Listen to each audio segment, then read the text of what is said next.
All right, so this is Thunder Road Vendetta by Restoration Games. I'm just doing a review of it. They sent me a copy, graciously sent me a copy.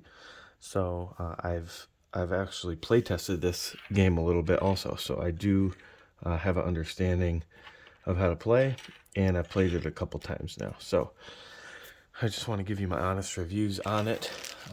You'll be picking one of these boards and colors. So they're going to come with 3 different types of cars and then a chopper also. And it'll come with a mat like this. So you got a large car, you'll have a medium-sized car, and of course a small car. And they do have their benefits. Smaller cars are harder to shoot. Larger ones are easier to shoot, but do better in a pile-up during slams. And then you get this also. This is little bonuses you can do along with your moves, because you're going to be rolling 4 dice, and you'll be able to place some of them on here. So right here you can place any to do an airstrike. That's moving your chopper in. I'll cover that here in a little bit. Nitro will move you extra. Repair will obviously repair your damage. And drift will allow you to ignore the first slam your car would have this turn. And you are going to be slamming, and the more players you get, I found the more fun I had. So playing with 4 players was the most fun. It was still fun at 2 players, I think, but the most fun was indeed at 4 players. So you're also going to have these dice here, and what's going to happen on your turn, I'm just trying to give a quick overview so you get an understanding. You'll place one of your 4 dice on to one of your vehicles. So say the white one put their 4 on their small, so they would move 4 spaces. So they want to go 1, 2, 3, 4, and that's where they would end their turn. So you slide it down to end turn. Also, the beginning player will roll this, and you'll get to move this much extra. So there's a 3, 2 2s, and then 3 1s. So let's say it was on a 2, and that would be for this round till all people have used their dice. You would move 2 extra if you start and end on a road. So I could do that, avoiding some of these obstacles, which I do want to go over. So during the game, your cars will just be out and about like so, and you'll be driving along, trying to get to the end of the map. So you have vehicles, choppers out, and so you're going to be rolling your dice. They'll take a move, and then the next player will take a move. So maybe they want to move their small one 3. So they put a 3 on their small, and they're just trying to zip by as fast as possible. 1, 2, 3.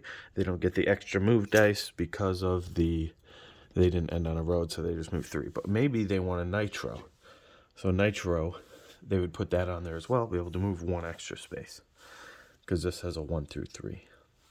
So rolling low numbers still is beneficial in this game. For those of you with bad luck, there's still a use for it. So I'm going to show you here if the medium or the large car, let's say, wanted to move 5. Now, what I could do is this. One, I could slam into him, but because I'm large and he's medium, I want to show you something. So I'd move here, slam into him. When you have a slam, you're going to roll both these dice. This one's going to indicate which car is going to go flying. So this would be bottom.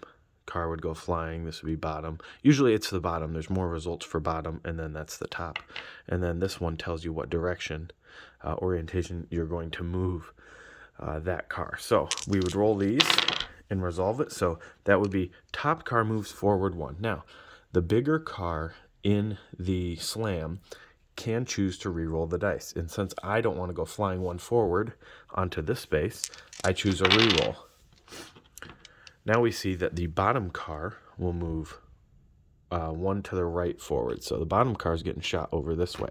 Now, if a car would have been shot into this space with these double yellow lines, any of these, or off the board here or here, that car is eliminated from the game. So you just take that car, whichever one it was, and eliminate that from the game. After that, sometimes you can resolve these if you drive onto them or slammed onto them. So let's say it is white's turn and they want to move their medium car 6 spaces. We'll go over mud right now. Mud costs 2 to go through. 1, 2, 3, 4, 5. Maybe they did that for some reason.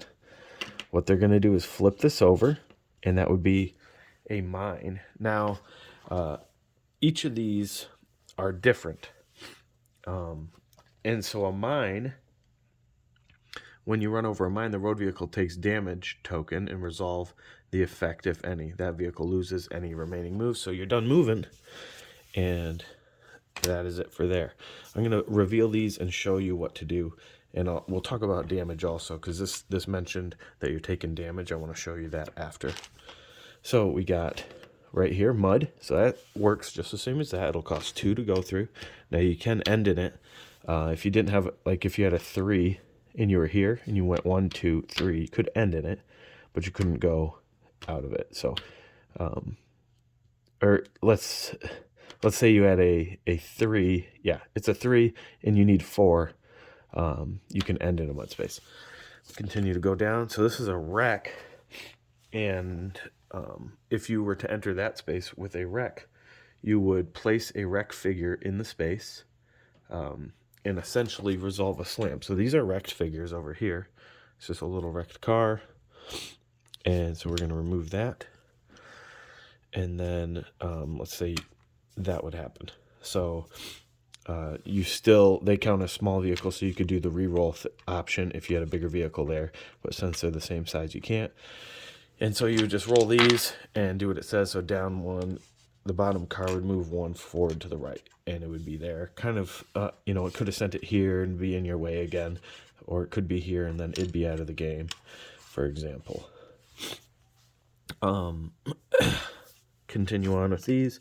That's mud again. We got pavement, so you lucked out there, and you can go through and even get your bonus. So if you had a 4, you would have went 1, 2. Couldn't go over your own car. You're gonna have to resolve a slam, unless you had the drift. So it's a 3 to 5. I put a 4 there. I could ignore this, so I'd go 1, 2, ignore, 3, 4. And be able to ignore that with my large car. And then I could move the 2 extra. So you're kind of understanding how it works a little bit here. I do want to let you know about the shooting in the game. So you can shoot with your helicopters and you can shoot with your cars. If you end your turn, let's say that the small car moved 4. So I'd go 1, 2, 3, 4, and then plus 2. And you move the full movement. He's within my my range. So all these 3 spaces in front of me, I could shoot 1 car, so I'm going to choose to shoot him. I would roll this dice. Now, this is a large. There are different results on here. I did not hit him, and if I would have rolled a medium or small, I would have hit him. And then there's also medium. So small is the hardest to hit, and then there's also an any result, which can hit any of them. So if you do get hit, though, let's say I rolled a medium on the dice, my small shot the medium. So what you would do is you would draw a damage token. These are damages right here. I put mine in a little bag so that I can't see them, but you'll draw one or just flip it over and do what it says. So this is a skid. Each of these will be different. So I would place my skid, I would do the effect on here. So that says I need to move forward 1 space. So I'd go here. And then I'd put the damage on my medium car like this. Now let's say my car took another damage from this car that came and shot him. This is a dent. It literally does nothing except damage, and then the medium car would be damaged. And it is not out of the game, but it can be repaired. So a damaged car will be turned around like that, just so you can remember.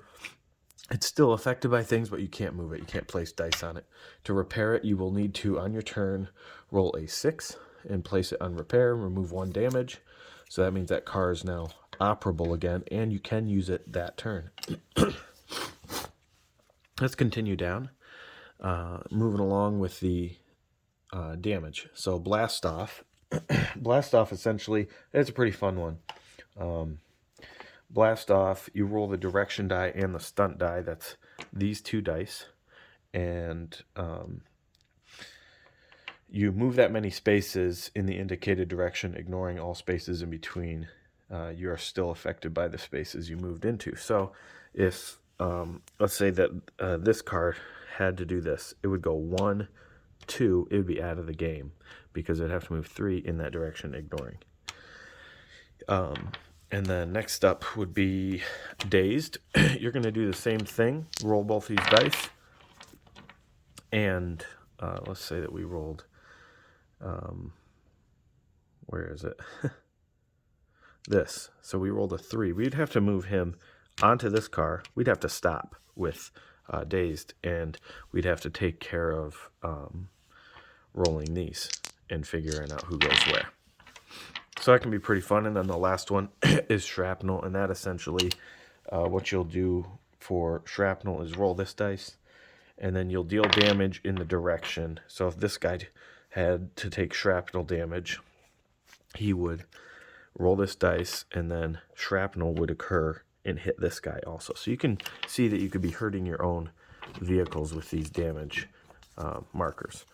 Now, when you're out of the game, you just remove this. If you hit one of these, end your space in a chopper zone space, even if it's your own space, or you fall behind. Now, when a car makes it to the end of the track and wants off, every vehicle on the back here, so let's say this was here, every vehicle, this one, would be permanently eliminated from the game. And then choppers would go back to their respective players. You would remove this, slide this down. This would be gone completely. You would grab a new tile, and they're double-sided. So you'd grab a new tile. We got a few here more to look at, but let's say we grabbed the bunker, and you would place it there. And you would continue on, and you do that. You do that until all 5 tiles are out, and in a that's in a 2-player game like what we have set up here. If one player isn't eliminated before the 5th tile this round, and then 3 or more players. When one player is out of the game, the lead road tile is now the final tile. So, in a 4-player game, somebody's eliminated. We would put this out, or this side, whichever, and you'd put that on the end, and whoever reaches there first is the winner. So you can find yourself sometimes, you'd be like, well, why don't I just take my little car and zing it all the way to the end because it's harder to hit, and kind of forget about these guys, really try. Well, first of all, if I did that, my small car, I can only put 1 dice on here. Now, I could put an extra dice to coast, but these would need to be filled up also. So I'd put my 6 on there, and then I could put like another dice I roll. So I'm moving 6, 7, 1, 2, 3, 4, 5, 6, 7. And then I also can use a die on nitro also, but I need to fill these up if I can. I need to use these vehicles if I can. I believe that's the rule. I'd have to double check, but that's how I've been playing. I thought I read that somewhere. Maybe that was just in playtesting, but I think that's what you do. Either way, it makes more sense for me in my mind to do it that way anyway, so that somebody will just run away with 1 car the whole game and make it not fun. The fun part about this game, and here's what I tell people: it's chaotic fun, and the best part about this game is getting into wrecks. It is the journey that is the most fun. Sometimes games, you want to be the winner, you're trying to really rack up points. I found myself in this game saying, well, it would make more sense to go for that person who's way ahead, but I want to slam this person into a rock, so that's what I'm going to do. And that brings me to back to these, the airstrike. When you place an any dice here, you can just place it. Now, choppers can't shoot choppers, and cars can't shoot choppers, but you'd place a chopper and shoot this guy in front of you, rolling this dice, obviously, and the result accordingly. So you would take a damage, and hopefully you're going to like blast them off or something like that into one of these. And so when somebody's running away, driving way ahead, everybody else's choppers are up there shooting at him. He's not going to make it. So you kind of want to stay close and then jet off like right near the end of the finish line. It was looking like in one of our games that my friend was going to win. And everyone started shooting him because he was way ahead. And another guy ended up winning that people weren't really paying attention to. So it can be really, really chaotic fun. There's also, this isn't the Chrome edition, this is the retail edition, but I got something else to show you here that came with my copy of the game, and that is these cards. I haven't done these yet. I've looked them over, so I could be wrong on these, but there's that deck. I'm sure they all have names. Yeah, they do. And so you get 5 decks. I believe it's called the Bullet expansion or something like that. I'm going to show you guys what they are real quick. So it has the advanced airstrike rules and what you do. I'm not sure why these are blank. I think you're supposed to like write your own little fun rule. I'm not sure. That's what it looks like to me because there's nothing on there. And then here's the different things that could happen with airstrike. So this really all these decks here will spice up the game as you use them. So let's go through them real quickly because I don't want to spend too long on them. But let's take a look at this one. Dual guns. Play when your chopper shoots and misses. Reroll the shooting dice. So you could play that card for that reason. And if you ended up missing, you could reroll that die. And here's the rules for each one. Each one will have a rule set on it. These are bounties. Again, I think these are you write your own. All right, so this tells you how to do the bounties.